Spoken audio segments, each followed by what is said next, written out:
back to another episode of I Demand a Homestead. This is our third of 4 parts for how to process your broiler chickens. So we have a video on how to humanely dispatch your chickens. We have another video on how to scald and then pluck your chickens. And this is the third video where we teach you how to, once you've got them plucked, how to eviscerate your chicken.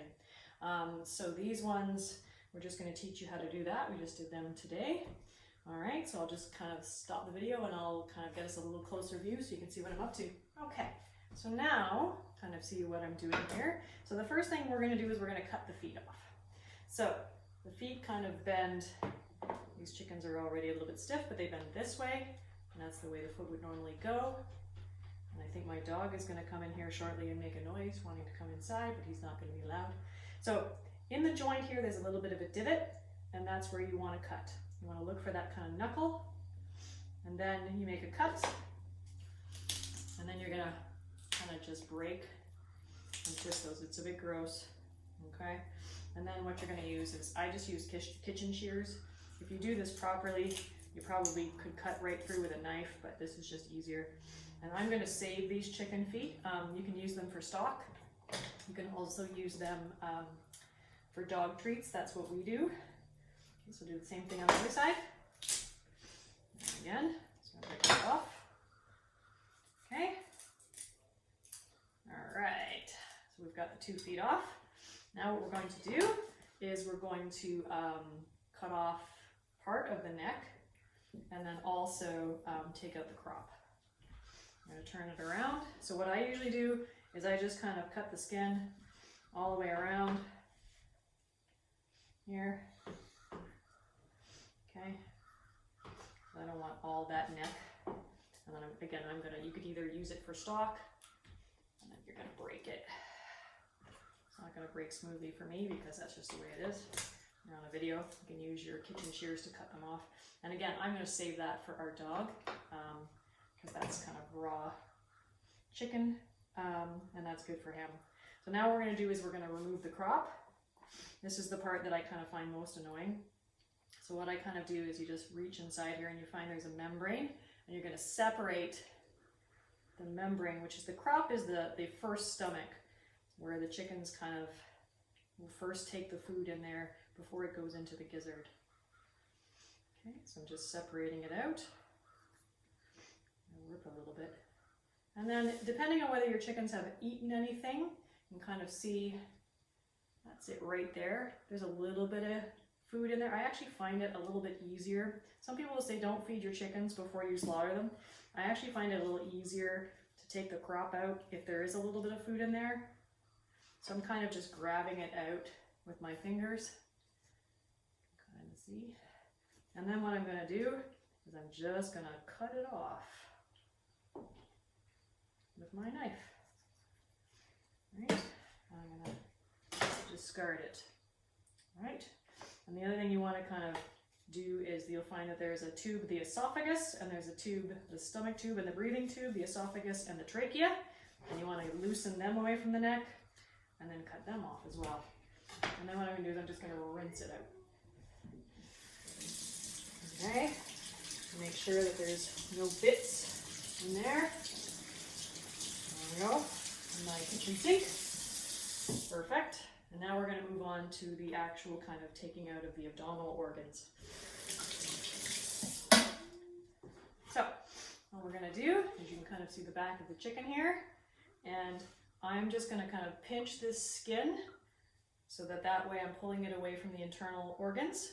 You don't want to slice open the intestines for sure if you can help it. All right, and then I'm kind of cutting open a little spot. And then what I usually do is I just kind of find the breastbone with my finger. See if I can turn this so you can see better. Tuck it underneath. And then I just stick my knife right under there. Not very far, mind you, but just enough to puncture the cavity. And then I'm gonna bring my fingers in and kind of move them apart, pull them apart to open up that cavity, right? Yeah. Okay. And then what you do is I kind of just bring my fingers, this is a bit gross, I bring my fingers around just to kind of separate the internal organs from the side. And then I'm going to bring my knife down on either side of the vent, okay? After I've kind of made sure with my fingers that there's no abdominal organs that are right in that area. I've kind of pulled them all away. And this is kind of just one of those things you get used to after a while of doing this. Okay, and I'm just going to cut down either side of the vent. These chickens actually have a little bit more fat on them than the ones that I did a couple weeks ago. I did the boys a couple weeks ago, these are the girls. Okay, so I'm coming down on either side of the vent. So that way I can reach in and pull all the ligaments out. Okay, so that I've done now.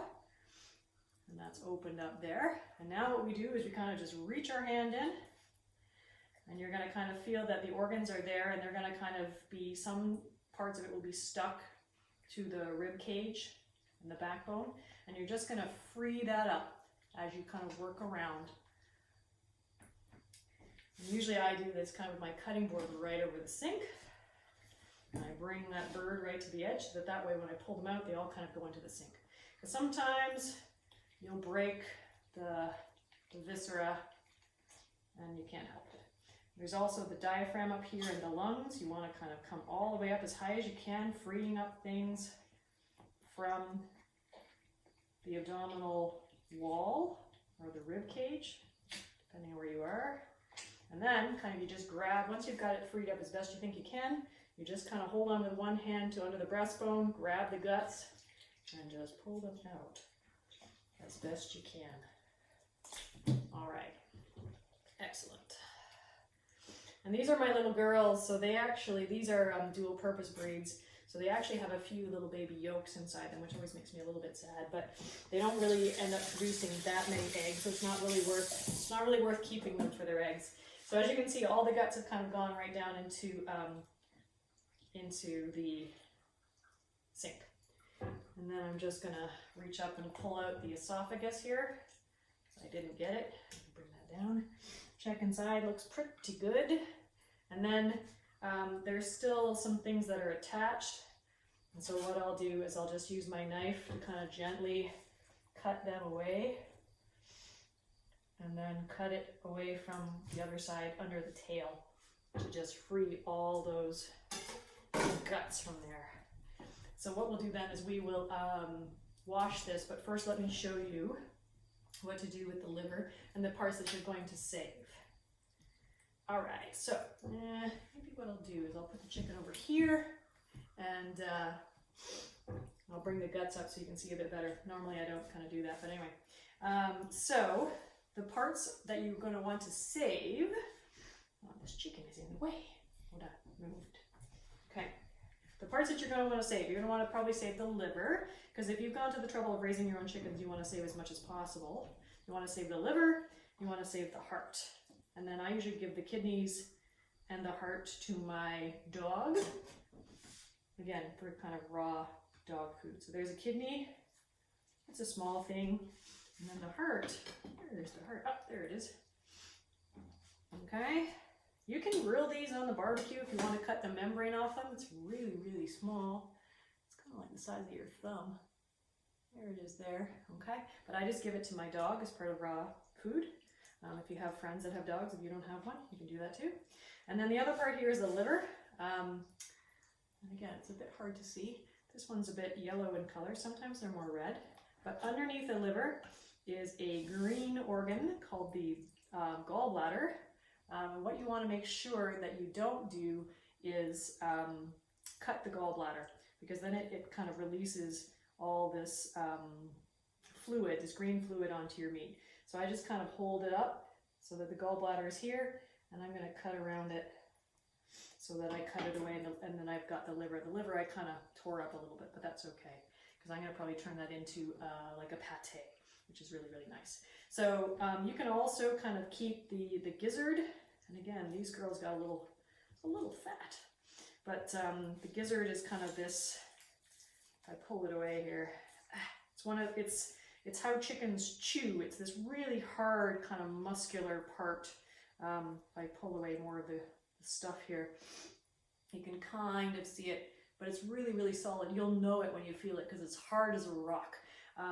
So again, I could give this to my dog, but I usually just throw this out. And so then what I'm going to do is I'm just going to put this into the compost, and obviously right after I'm done, I'm taking all this compost out. And then, so I've got my cut up chicken, well, my eviscerated chicken, and then I'm just going to rinse it out.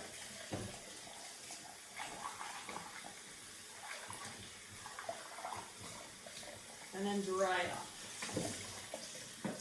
Okay.